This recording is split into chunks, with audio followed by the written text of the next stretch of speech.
안녕하세요 여러분. 오늘 하루도 주님의 은혜와 평강이 여러분의 하루 가운데 가득하기를 축복합니다. 오늘 본문은 에스라 1장입니다. 페르시아 왕 고레스가 왕위에 오른 첫 해이다. 주님께서는 예레미야를 시켜서 하신 말씀을 이루시려고 페르시아 왕 고레스의 마음을 감동시키셨다. 고레스는 온 나라에 명령을 내리고 그것을 다음과 같이 조서로 써서 돌렸다. 페르시아 왕 고레스는 다음과 같이 선포한다. 하늘의 주 하나님이 나에게 이 땅에 있는 모든 나라를 주셔서 다스리게 하셨다. 또 유다에 있는 예루살렘에 그 성전을 지으라고 명하셨다. 이 나라 사람 가운데서 하나님을 섬기는 모든 사람은 유다에 있는 예루살렘으로 올라가서 그곳에 계시는 하나님 곧 주 이스라엘의 하나님의 성전을 지어라. 그 백성에게 하나님이 함께 계시기를 빈다. 잡혀온 하나님의 백성 가운데서 누구든지 귀국할 때에 도움이 필요한 사람이 있으면 그 이웃에 사는 사람은 그를 도와주어라. 은과 금과 세간과 가축을 주고 예루살렘에 세울 하나님의 성전에 바칠 자원 예물도 들려서 보내도록 하여라. 그때에 유다와 베냐민 가문의 우두머리들과 제사장들과 레위 사람들과 하나님께 감동을 받고 예루살렘으로 올라가서 주님의 성전을 지으려고 하는 모든 사람이 길을 떠날 채비를 하였다. 이웃 사람들은 자원 예물 외에도 은그름과 금과 세간과 가축과 여러 가지 진귀한 보물을 주어서 그들을 도왔다. 더욱이 고레스 왕은 주님의 성전에 속하여 있던 여러 가지 그릇까지 꺼내오게 하였는데 그것들은 느부갓네살이 예루살렘에서 가지고 가서 자기의 신전에 둔 것이다. 페르시아 왕 고레스는 재무관 미드르닷을 시켜 그 그릇들을 꺼내어 낱낱이 세워서 유다 총독 세스바살에게 넘겨주게 하였다. 넘겨준 물품은 다음과 같다. 금접시가 30개요, 은접시가 1000개요, 칼이 29자루요, 금대접이 30개요, 다른 것으로 대신 보충한 은대접이 410개요. 그 밖에 다른 그릇이 1000개이니 금그릇과 은그릇은 모두 5400개이다. 세스바살은 포로로 잡혀간 이들을 바빌로니아에서 예루살렘으로 데리고 올 때에 이 그릇을 모두 가지고 왔다. 아멘. 자, 에스라의 시작은 역대하의 마지막과 그 내용이 거의 같습니다. 그렇죠? 거의 뭐 복붙한 것처럼 같죠. 그렇기 때문에 역대기와 에스라의 저자는 같은 저자로서 전통적으로 에스라다 이렇게 여겨져 왔습니다. 그렇지만 에스라와 이어지는 느헤미야서가 히에로니무스라는 사람이 라틴어로 성경을 만들면서 이 에스라와 느헤미야를 둘로 분리하기 전까지는 이 에스라와 느헤미야가 하나의 성경이었다는 것과 에스라와 느헤미야가 대략 100년이 조금 넘는 시간을 다루고 있다는 것을 생각해 볼 때 한 사람이 쓸 수는 없는 양이죠. 그러니까 없는 기간이고요. 그래서 일부 에스라와 느헤미야가 쓴 내용을 가지고 그들의 영향을 받은 저자가 훗날에 이제 모아서 기록한 것이다라고 현재는 여겨지고 있습니다. 역대기와 마찬가지로 에스라, 느헤미야가 기록된 이유는 바벨론 포로기 이후에 귀환한 이스라엘 공동체가 직면한 정체성의 물음에 답을 하기 위한 것이었습니다. 정체성의 물음에 답을 하기 위한 거예요. 요시야 왕 이후에 나라가 망한 지 70년이 지나서야 본토로 돌아온 이스라엘 백성들은 이제는 낯선 땅이 되어버린 고향에서 우리는 대체 누구인가 하는 정체성의 혼란을 겪었고 에스라 느헤미야는 포로기 전과 후 이스라엘 공동체의 이 신학적인 연속성을 통해서 이 문제를 풀어갑니다. 비록 나라를 잃고 포로가 되었지만 포로가 되기 전이나 포로가 된 그 이후나 하나님은 당신의 백성 이스라엘을 버리지 않으셨고 명목상의 이스라엘이 아닌 본토에 돌아온 남은 자들, 렘넌트라고 하죠. 이 남은 자들을 통해서 하나님의 나라를 회복하실 것입니다.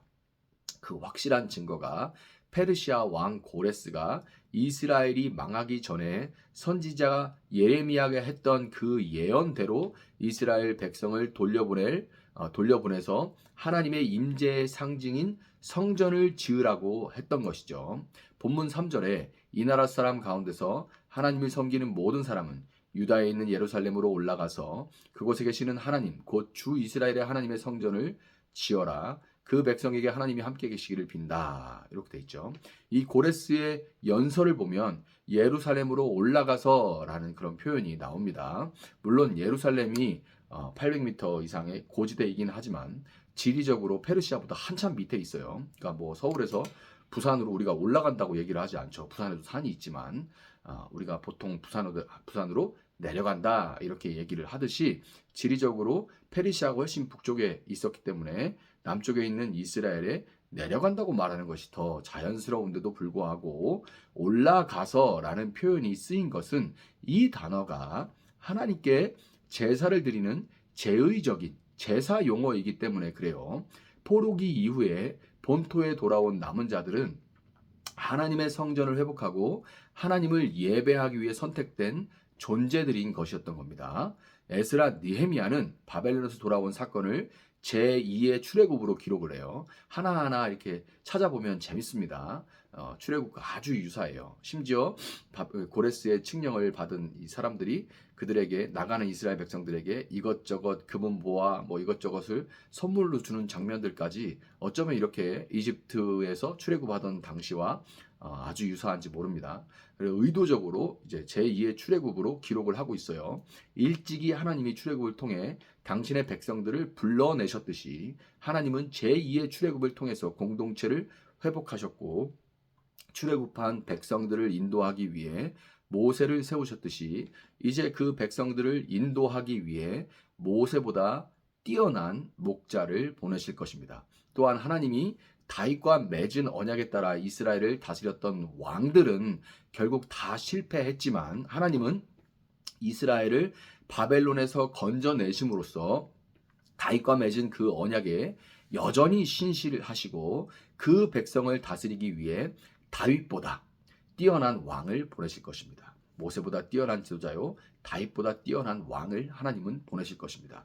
에스라 느헤미야는 100년이 조금 넘는 기간 동안 일어난 일을 마치 몇 년 사이에 일어난 것처럼 서술하는 그런 기법을 사용함으로써 세속 사이의 연대기적 이 시간상의 이렇고 저렇고 하는 원인과 결과에 따라 일어나는 인과율이 아니라 하나님의 구속사적인 인과율의 관점에서 역사를 기록하고 있습니다. 100년의 기간을 몇 년 동안 일어난 일처럼 그렇게 기록을 합니다. 하나님의 뜻이 원인이고 하나님의 뜻이 결과인 그런 기술 방법을 이런 방식으로 해서 강조를 하고 있는 거예요. 구약과 신약 사이에 신구약 중간기라고 부르는 우리에게 잘 알려지지 않은 시대를 다루는 에스라 느헤미야의 시기에도 하나님은 당신의 나라와 백성들을 위해서 여전히 일하셨고 마침내 모세와 다윗보다 뛰어난 예수님이 오셨습니다.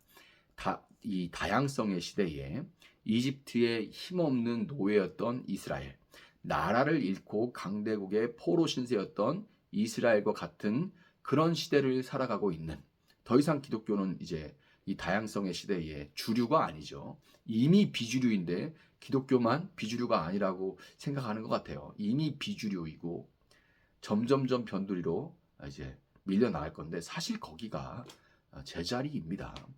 기독교가 변두리일 때 거기서 말없이 섬길 때 기독교는 가장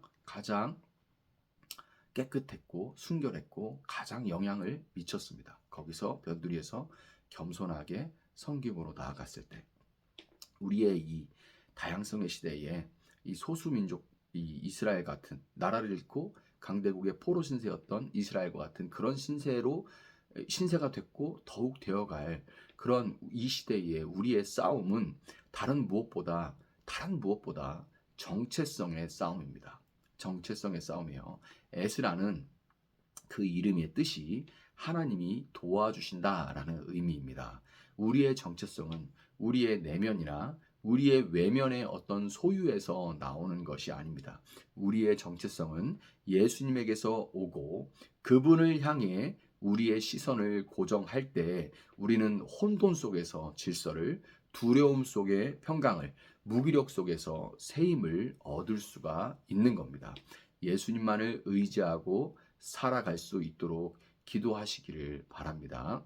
에스라의 하나님이 도와주신다라고 고백하게 하시는 하나님을 이러한 시대에도 여전히 경험하는 여러분들 될 수 있기를, 그리하여서 변두리에서 중앙으로 그 하나님의 그 뜻을, 사랑을 전할 수 있는 그런 여러분들 될 수 있기를 예수님의 이름으로 축복합니다. 잠시 기도하겠습니다. 사랑하시는 주님 감사합니다. 우리의 정체성이 우리의 상황 인식이 참으로 중요한 시기에 이르렀습니다. 지금도 여전히 기독교가 모든 것의 중심이라고 생각하고 또 정치나 이런저런 것들에 영향을 미치기 위해서 힘으로 숫자로 영향을 미치기 위해 생각하는 것들은 얼마나 어리석은 생각인지 모릅니다. 주님 로마를 뒤집은 것은 숫자가 아니었고 영향력이 아니었습니다. 그들의 예수님을 닮은 삶이었습니다.